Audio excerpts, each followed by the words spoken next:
शकता एवढ्या अर्धा किलो बडीशोपला अर्धी वाटी तुम्ही ओवा घेऊ शकता. म्हणजे 100 ते 200 ग्राम पण तुम्ही याच्यामध्ये ओवा घालू शकता. ओव्याची चव छानच लागते.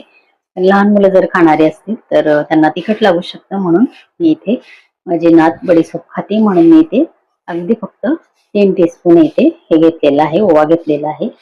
व्यवस्थित मी तो मिक्स केला आणि व्यवस्थित आपल्याला पूर्ण थंडगार झाल्याच्या नंतर आपल्याला एकदम पॅक हा आपल्याला खाण्यापुरती बडीशोप आपण एअर टाईट डब्यामध्ये काढून घ्यायचे आणि नंतर परत राहिलेली पण एअर टाईट डब्यामध्ये व्यवस्थित आपण हे पॅक करून ठेवायचे आहे.